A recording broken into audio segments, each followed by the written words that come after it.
Bon bah après un mois d'attente, me revoilà à site. Quoi, oui bon bah ça fait 11 mois depuis la dernière vidéo, et alors tu vas faire quoi, hein? La bagarre. Bon, aujourd'hui c'est le pistolet semi-automatique M1911, autrement appelé Colt 45. Le M1911 a été créé en 1911, c'est bien, tu suis, par John Moses Browning, grand nom de l'industrie des armes à feu, et est connu pour avoir créé entre autres la Browning M2, le Barrett 1918, l'Auto 5, un tas de Winchester, dont le premier fusil à pompe. Vous voyez le fusil à pompe, c'est bien lui. Et donc il est aussi connu pour avoir fait le M1911. Génial. Je suis génial, c'est tout. Et vous l'avez peut-être bien compris, même si effectivement on l'appelle le Colt M1911, c'est pas Colt qui a créé l'arme, ils avaient juste une licence pour la fabriquer. Comme d'autres fabricants, comme la Remington Arms par exemple. Le 1911 est une arme américaine. Enfin oui, je vais enfin parler d'une arme américaine. Elle fut adoptée par l'armée américaine le 28 mars 1911. Et en 1926, l'arme sera modernisée par le modèle le plus connu, le modèle A1. Pendant plus de 70 ans, l'arme sera en dotation pour les forces armées. Elle participera à bon nombre de guerres, comme la Première et la Seconde Guerre mondiale, ainsi que la guerre du Vietnam, de Corée et évidemment la guerre froide. Elle sera remplacée en 1985 par le M9 de chez Beretta.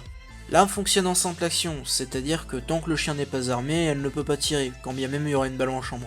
Elle est en métal, un chargeur de 7 balles, et est chambrée en 45 ACP. Et même si depuis certains modèles tirent d'autres munitions, un vrai 1911 c'est en 45 ACP.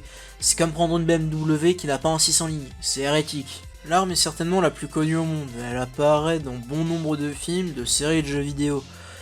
Il faut sauver le soldat Ryan,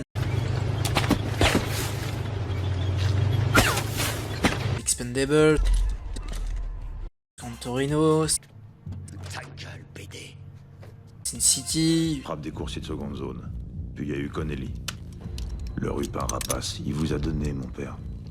Allô, mon fils, nous sommes dans la maison de Dieu. Un nom dépêche avant que je m'énerve. SWAT, Going well. They think he's off his meds. Call of Duty, Rainbow Six Siege,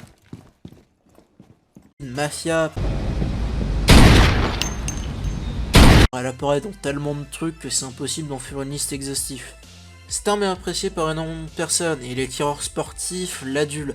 Alors que c'est pas une arme exceptionnelle, elle était bien au dernier siècle, aujourd'hui beaucoup moins. C'est une arme qui est parfaite pour le stand de tir, mais au-delà de ça, il n'y a plus rien. Pour du tactique ou de la défense, elle vaut plus rien, il y a largement mieux aujourd'hui. Comme un Six Sauer P226, un Glock 19 ou un HK-USP par exemple. Des armes moins lourdes avec plus de balles et qui sont pas en simple action, donc largement mieux. Et pour le « oui mais l'arme elle peut tuer donc c'est forcément bien pour du tactique ». Qui est le tordu qui a dit ça? Quelle est l'infecte petite folle perdue, l'espèce d'enculé de communiste qui vient de signer son arrêt de mort? Une fourchette aussi, enculé, ça peut tuer, c'est pas pour autant que c'est bien. Enfin bon, après si vous voulez aller sur un champ de bataille avec pour seule arme une fourchette, vous faites ce que vous voulez, Et pour le « oui mais l'arme elle a fait 2 guerres mondiales, ça veut dire que c'est forcément bien ». Ne t'inquiète pas, ça va bien se passer. Bien se passer, ne t'inquiète pas. Alors ça c'est un fusil qui a fait largement plus de guerres que le 1911, et c'est pas pour autant que ça en fait une bonne arme aujourd'hui.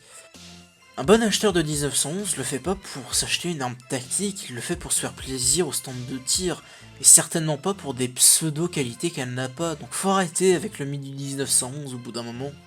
Mais cette arme a une qualité non négligeable, elle est belle. Ouais, c'est pas faux. Contrairement aux armes que j'ai citées précédemment, le 1911 il est beau, et il y a certains modèles qui sont de véritables œuvres d'art.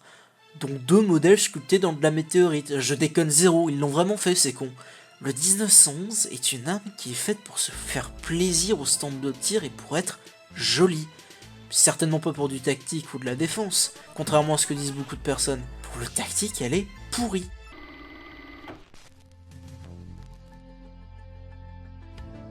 Enfin bon, sur ces bonnes paroles, fin de la vidéo.